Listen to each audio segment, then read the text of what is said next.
From AI-driven medical insights to precision healthcare solutions, innovation is revolutionizing accessibility, efficiency, and outcomes in this sector. So to explore how technology is shaping the future of healthcare, we have with us two very distinguished leaders in this field.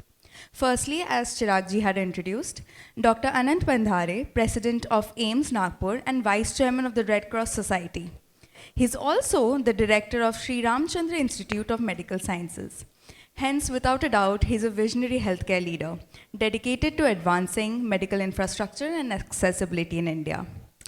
Joining him is another very special person, Dr. Divya Sriram.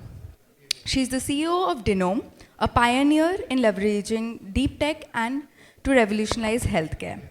Under her leadership, D-Nome is breaking new ground in democratizing molecular diagnostics with their cell-free synthetic biotech, bridging the gap between cutting-edge research and real-world clinical applications. So without further ado, please join me in welcoming Dr. Anant Pandhare and Dr. Divya Sriram to the stage. Thank you so much, Kritika, for this wonderful introduction about me. Hi everyone. Good evening. I'm Divya, as she said. I'm the co-founder and CEO of D-Nome. Very privileged here to be with Dr. Anant here. We all talk about, walking the path of charity and philanthropy, but we have here someone who is a living and breathing example of the same. So I'm really happy to be interviewing him today.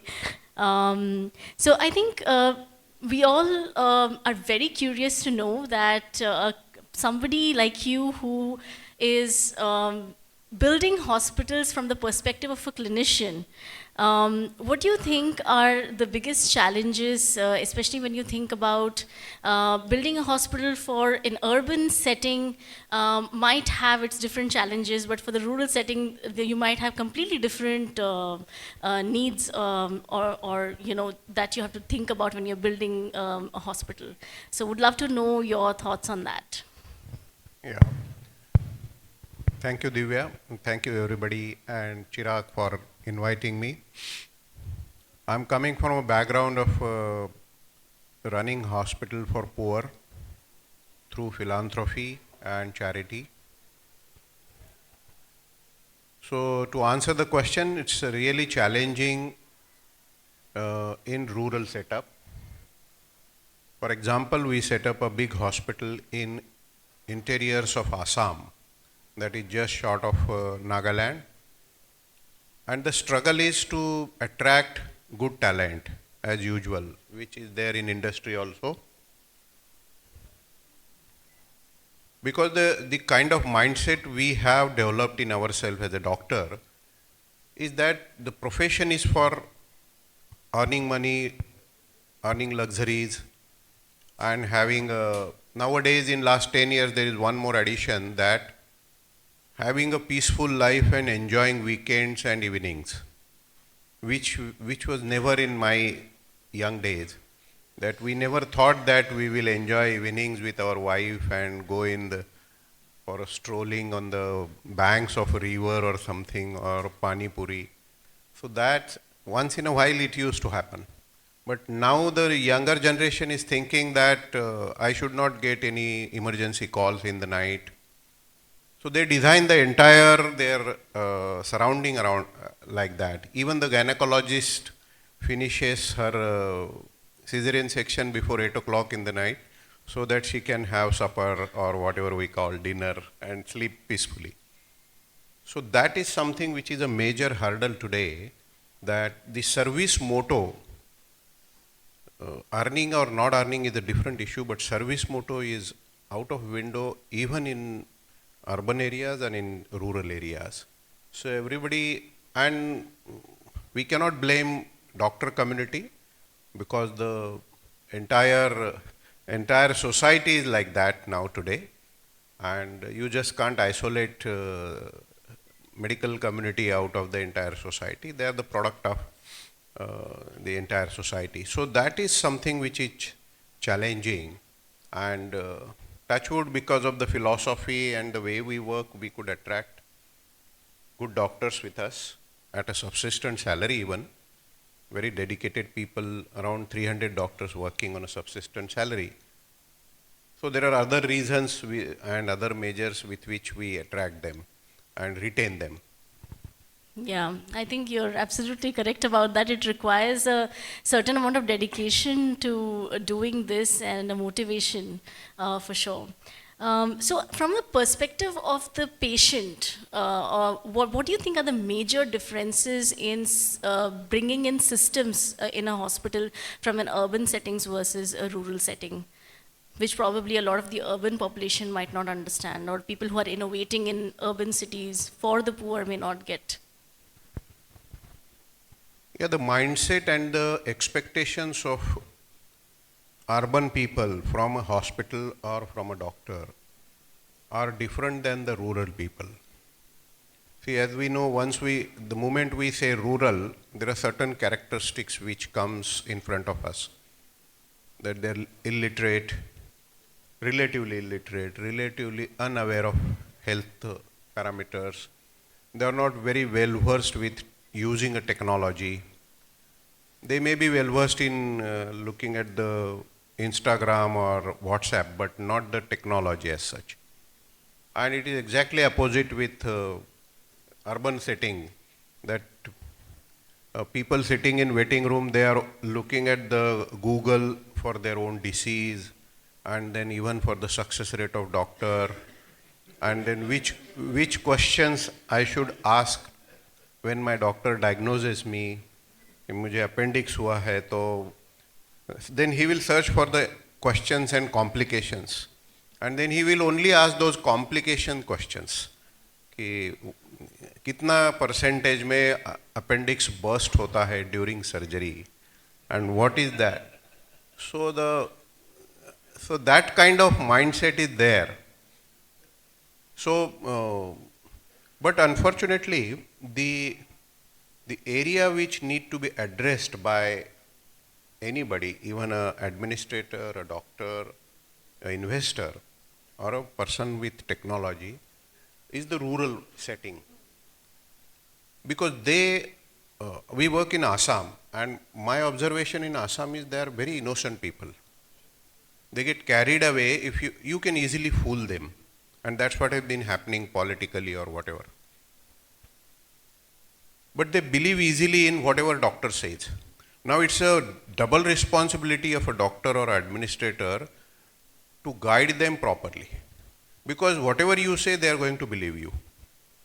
If you say your disease is complicated and you have to undergo MRI again and again every 15 days, they will come and get it done.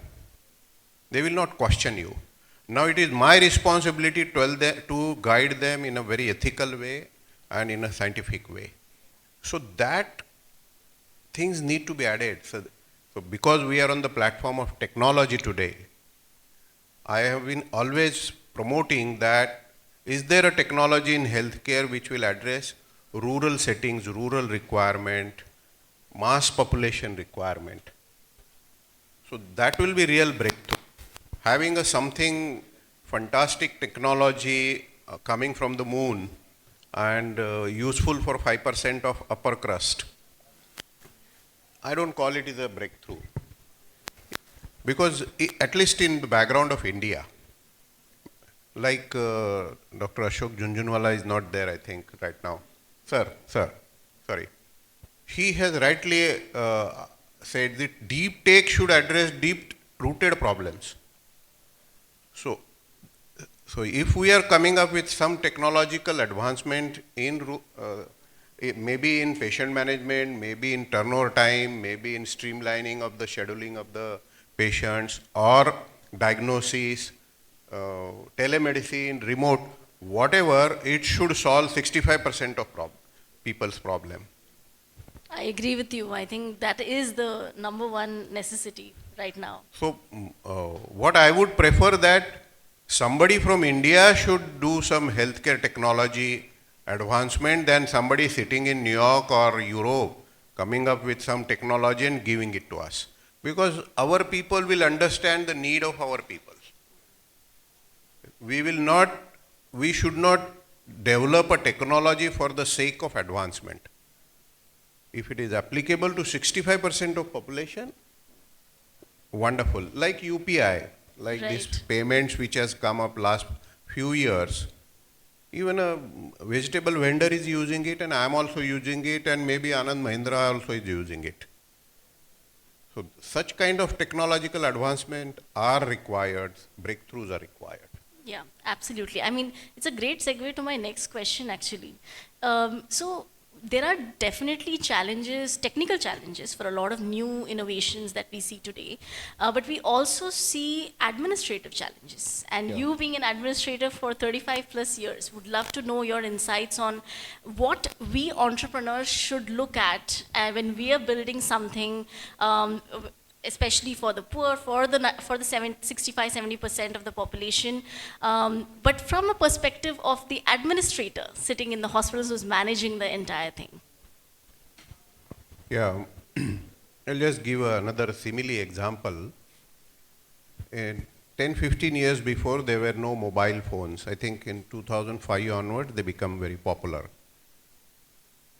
So just around that time, in our hospital, there used to be patients.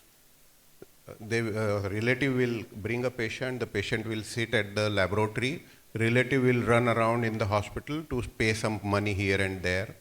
If he is short of money, he will go on a PCO. We had installed 10 public booth. And then 1 rupee coin, and he will call his relatives, "Zara paise kam aur pad raha hai, aap leke aiye." That used to be usual story because we cater to poor people. So now, very crude solution, but my volunteer who work in our hospital, they decided how do we solve this problem. So they decided every day they will bring everybody will bring 10 coins in his pocket, so that the patient's relative will not have to run around. उसको जब भी call करना, ये ले भैया 1 रुपया, call कर ले, बाद में देखते हैं. A very crude, very mechanical solution. But the point I am making is the technology people will have to look at the exact issues coming up in the hospital for relatives in terms of, for example, most of the hospitals have, I guaranteedly vouch that even in Chennai, people coming from rural area want to go back at 5 o'clock, last bus to their village. That's a usual story in any city. सवेरे आएंगे, शाम तक खत्म करो, 5 बजे last बस है.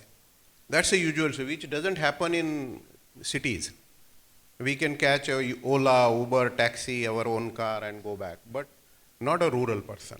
Now these problems need to be solved. So from an administrator point of view, there are issues which are not seen by the people who are in invention or innovation. We talk about scheduling. A rural man coming to hospital will not schedule him because he is not aware about the logistic itself. बस कितने बजे आएगा उसको मालूम नहीं, कभी 9 बजे आता है, कभी 10 बजे आता है. So he will not schedule himself through your scheduling app or something. We will have to make them aware. The time will come, I am sure it will happen.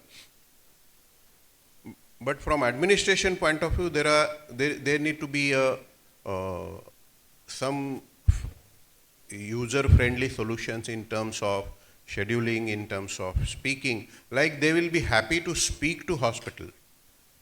Another feature of rural and illiterate people unless they speak to some human voice, they're not comfortable whether my appointment is fixed or not. If they speak to some, you call it robot or some bot, I think bot is the word, bots. So they're not comfortable if a bot, some alien voice is coming and she's saying that your appointment is confirmed, etc. They're not comfortable. If they speak to me in my vernacular language, they're happy, confirm ho gaya appointment. So these advancements need to come in reality, which will really address 65% population.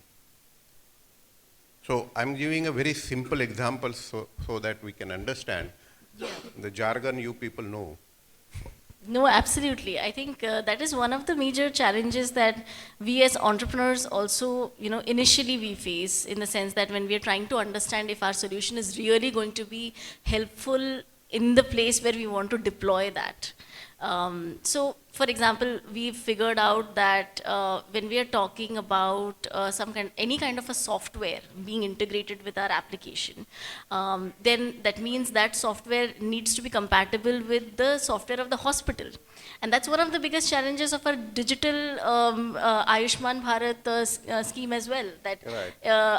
how do we make sure that we are building something that is equally going to be implemented in the same way everywhere, because there's so much variability between the different hospitals, between the different cities, or even within a city you can have so many variables out there. So I think the other challenge also is for hospitals, if I'm not wrong, the chicken and egg problem about especially being a charitable hospital, about how to navigate the allotment of funds, especially when you think about implementing something new, some innovative technology. I would love to hear something about that from you. Yeah, just a thought came to my mind, and it reminded me that in last pre-budget session I was also invited, and there I gave a suggestion that make it mandatory. You have some standard softwares and its protocols and language of. Unfortunately, every HMIS or the hospital management software product by any company, national, international, the languages, the flow, everything is unique. It's not standardized. The language is also not standard. Somewhere they call it something, somewhere they call it something. Why government of India doesn't make it 50-bed hospital, this should be the standard language. 200-bed hospital, the software language should be standard. The flow should be standard. You should be able to capture the data entirely, totally. Everywhere the insurance company has a different demand. They call it, somebody call it stay, somebody call it bed charges, somebody call it room charges. I write a stay charges, they refuse it. I write bed charges, they accept it. So if we make it standardized, the majority of things will. So Government of India Health Department is coming up with certain language and certain, so that everywhere it will be uniform. So that's what it's come to my mind. But one more thing, to answer your question, is even today, in spite of being a 610-bed hospital in Aurangabad, 300 in Assam and 300 in Nashik, we think investing in technology is an expenditure. It should be done at the end, last. If I need equipment, then it is something most preferred. Upgradation of equipment, or having one more sonography machine. But investing in a good software or investing in some good technology for the easing of maybe what I would say, workflow for patients, or is like a expenditure which is a burden on, it will increase the cost of patient, my turnover. Unfortunately, what is happening is everywhere this mindset of मेरे लिए कितना छूटेगा, that mindset cannot be applicable in hospitals. You have to look at the entire ecosystem of hospital, and that awareness is still missing in hospital. Corporate hospital, yes, they are going ahead with, they look at it as an investment. Then they count also कि HMIS लगाने के बाद turnover कितना बढ़ गया, bottom line, EBITDA वगैरह they calculate, and then they decide that yes, investment is giving ROI. So this complete ROI concept is something most of the hospitals do not understand as far as technology is concerned.